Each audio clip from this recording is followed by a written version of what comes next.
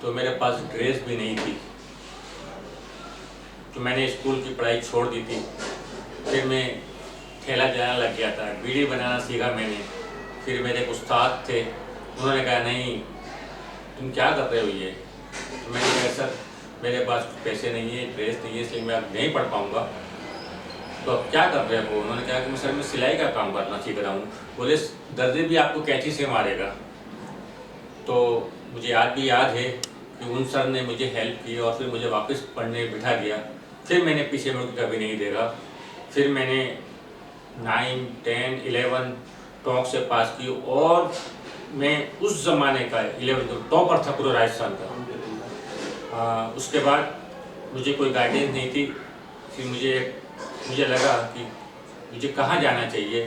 تو میں نے ایگریکلچر کالج جو میرے کو پسند کیا، وہاں میں نے فارم بھرا.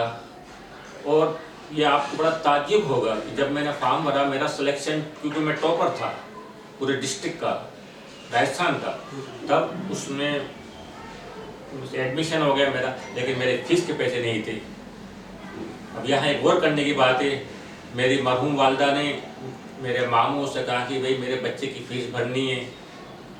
میرے سبھی رشتہ داروں سے کہا، لیکن سب نے ہاتھ اونچے کر دیے. آخر کار میری والدہ کے پاس میں 2 چاندی کے کڑے تھے، انہوں نے بیچ کے میری فیس کا پیسہ انتظام کیا. اور میں نے اس ٹائم صرف 2 ڈریس لے گیا تھا وہاں، میرے پاس کچھ کپڑے بھی نہیں تھے. اور جس کالج میں گیا تھا وہ کالج بہت ہائی فائی لوگوں کا تھا. اب سوال اٹھتا ہے کہ ہاسٹل میں جانے کے بعد میں میس کا خرچہ بہت مہنگا پڑتا تھا. وہ میری حیثیت نہیں تھی کہ میں میس کا خرچہ دے سکوں. تب میں نے ایک کوٹلی وہاں کرائے سے رکھی، اور رکھنے کے بعد میں میں نے اپنے ہاتھ سے کچن میں جا کے کوئلہ لے کے اپنے ہاتھ سے کھانا بناتا، کلاس اٹینڈ کرتا. اس کے بعد پھر میں نے جب پیسے کی کمی ہونے لگی، فیس نہیں تھی، میرے والد کی طاقت ہمت دے چکی تھی، تب میں نے ڈیری میں جا کے وہاں نوکری کی. صبح مارننگ میں 4 بجے اٹھ کے وہاں جاتا تھا، ڈیری کا رپورٹ لکھتا تھا. اس طرح سے مجھے وہاں 100 روپے مہینہ ملتا تھا. اس طرح میری وہاں لائف بہت کمفرٹیبل ہو گئی اور میں ایزیلی اپنا خرچ پورا کر لیا. اور میں نے اپنی BSc کی پڑھائی ڈسٹنکشن کے ساتھ میں پوری کی. اور ماشاءاللہ اس کے بعد مجھے یہاں گجرات کے اندر نوکری مل گئی تھی. پھر میں نے یہاں نوکری جوائن کر لی. تو مطلب اسٹرگل تو میں نے بہت کیا ہے، یہ میں نے آپ کو بتا دیا ہے. آپ یہ مت سوچو کہ میں غریب فیملی ہوں. آپ کا جو ہے ول پاور اسٹرانگ ہونا چاہیے، تو آپ کو کوئی روک نہیں پائے گا. ہاں تھوڑی تکلیفیں آتی ہیں لیکن اس تکلیف کو بھی سولو کر سکتے ہیں. اس کے بعد میں نے پیچھے مڑ کے نہیں دیکھا. پھر میں نے ماسٹر ڈگری کی. ماسٹر ڈگری میں میں نے میرا OGPA 4/4، مطلب میں نے راجستھان یونیورسٹی بیکانیر سے گولڈ میڈل لیا، چانسلر گولڈ میڈل. اس کے بعد میرے دونوں بچے بھی تھے، وہ بھی میرے ساتھ پڑھتے تھے. ہم نے ماں باپ بیٹا اور بیٹی تینوں ساتھ ساتھ پڑھنے جاتے تھے. یہ آپ کو بڑا آشچریہ ہوگا. تو لوگ کہتے تھے کہ باپ بھی پڑھتے ہیں، چھوٹا بیٹا وسیم جو ہے وہ فرسٹ KG میں پڑھتا تھا، بیٹی جو تھی نرسری میں پڑھتی تھی. اور ماشاءاللہ میں اتنا خوش اس کے لیے میرے پاس الفاظ نہیں ہیں آج. میری مرحومہ بیوی جنہوں نے یہ سب کام، میں تو دور میں رہتا تھا، انہوں نے بہت بڑا کام کا انجام دیا. انہوں نے بچوں کو پڑھایا لکھایا، لیکن آج وہ اس فانی دنیا میں نہیں ہیں، اللہ نے مقصد فرمائے. لیکن انہوں نے بچوں کو اتنی تعلیم دی کہ ماشاءاللہ میرا بڑا بیٹا وسیم، انہوں نے PhD کیا مولکولر بایولوجی اینڈ بایوٹیکنالوجی میں کیا، انہوں نے گولڈ میڈل لیا. میری ایک بیٹی Bilqis Bano food and nutrition میں انہوں نے MSc کیا. انہوں نے she got 5 gold medal simultaneously in the history of Gujarat. آج بھی ان کا کوئی ریکارڈ توڑ نہیں پایا ہے. اور تیسرا میرا بیٹا جس نے کرمنالوجی نے ماسٹر ڈگری کیا، اس کو پرائم منسٹر نریندر بھائی مودی نے اس کو ایوارڈ دیا. اور چوتھی میری ایک بیٹی جو ہے she is also topper in microbiology and life science. تو میری اللہ کے فضل و کرم سے ہم نے تعلیم کو بہت بڑا معیار ہتھیار مانا. اور آج یہی وجہ ہے کہ ماشاءاللہ ہماری فیملی خوب تعلیم یافتہ ہے اور سب ماشاءاللہ خوشحال ہیں. بس میں نوجوانوں یہی کہنا چاہوں گا کہ کبھی بھی ہمت نہ ہاریں. پڑھائی کی طرف جب آپ پڑھ رہے ہیں تو پوری طاقت سے پڑھائی کریں. مشکلیں تو آتی رہیں گی، جاتی رہیں گی. اگر آپ کا منوبل اونچا ہے تو انشاءاللہ کامیابی آپ کے قدم چومے گی.